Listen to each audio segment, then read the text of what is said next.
We are called to be united in love. We are called to be united in love. Verse 14, and above all these, put on love, which binds everything together in perfect harmony. Now, love is actually now being added to that list of callings. We have the chosen, we're holy, we're beloved, that's our new identity. And then we're called, because of that new identity, to be kind, compassionate, humble, meek, patient, and now love is another calling. It's another virtue. It's another garment of the soul. But love is unique. It's above all those other characteristics. It's above all those other virtues. It is the chief virtue among all the virtues. It's the chief garment among all the garments. For someone like Sean Agnew, it's a utilitarian piece of the garment. It's like a belt. It holds everything together. If you're like Asher, it's like the bow tie. It brings the garment together. It really brings the wardrobe all in. Yes. I asked him to wear a bow tie. If you're fashionable, it's the thing that brings all the parts together. The key here is that it's the one garment that makes all the other garments work. It's the one virtue and characteristic that makes all the rest of them function properly. Prioritizing love is seen throughout Scripture. 1 Corinthians 13, kind of the love chapter. If I speak in the tongues of men and of angels, but have not love, I am a noisy gong or a clanging cymbal. And if I have prophetic powers and understand all mysteries and all knowledge, and if I have all faith so as to remove mountains, but not love, I am nothing. If I give away all I have, and if I deliver up my body to be burned, but not have love, I gain nothing. There's faith, hope, and love, and the chief of which is love. Love is the greatest virtue. It's the greatest garment of the soul. Now, let me first get into what does it mean that which binds everything together in perfect harmony. There's really two interpretations. One is that it's the one that binds all the other virtues together. The other one is that it binds the unity of the church together. Because this is an interesting way of writing here, in that Paul kind of sticks another garment in the midst of two passages on unity. Well, I think the first way we should see it is that it is the garment that binds all the others together. So it's love that makes meekness and patience and humility true Christian virtues. It's the chief garment because without it, all the other virtues aren't real virtues. They're just behaviors. So without love, humility is just self-deprecation. Without a love for God and a love for others that seeks to exalt them, humility is just saying, I'm nothing. Whereas really, love says, no, you're greater than I am. So we need to make sure love is the guiding and directing principle of these other virtues, because without love, they just become morals.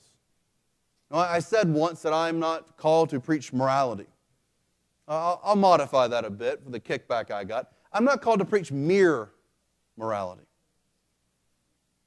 I'm not here to transform the manners and the morals of the world, because I think that's impossible unless you have the gospel first.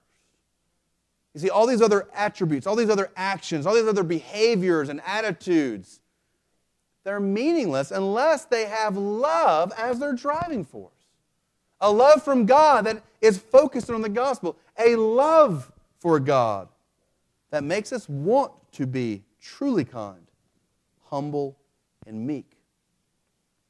See, love is the most important because it's focused on our drive. Our desires define who we are. Our desires define what we do and how we do it and why we do it. Our desires define everything else about us. See, a love for sin leads to vice. A love for sin leads to all those things we're supposed to put off. A love for sin leads to just selfishness and ultimately anarchy. But a love for God leads to meekness, and patience, and wisdom. So we're called to put on love. How do you put on love? How do you change your desires? How do you change what you love? Well, first you can change by what you think about. You can change what you think about. Again, how much time are you spending contemplating God's forgiveness? How much time are you thinking about the cross, the great manifestation of God's love for us? We don't naturally love God. God created us for His love. God created us to enjoy His love. But it's not the natural inclination of the heart born in sin. No, it's something we have to focus on. We must discipline our desires. We must put on love by actively pursuing the upward calling of making our hearts focus on the Son who is at the right hand of the Father, who has died for us, who has risen again, and will come again. Now, this call to love, it does fall curiously between these passages on unity. I believe the love of God is what unifies us.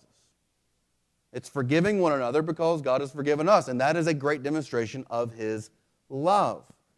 I believe love is actually in the back of Paul's mind as he's writing Colossians 2:19. Hold fast to the head, from whom the whole body, nourished and knit together through its joints and ligaments, grows with a growth that is from God. The power that makes us grow, the power that helps us move together is His love. Christ as our head is the great conductor. We as members of the symphony, we need to move at the direction of our head, and the melody is love. If one of us starts pursuing something other than Christ and His love, we play out of tune. It causes disruption. It causes a song that's supposed to be sweet to God and praise and to the world in harmony. It causes it to sound bad.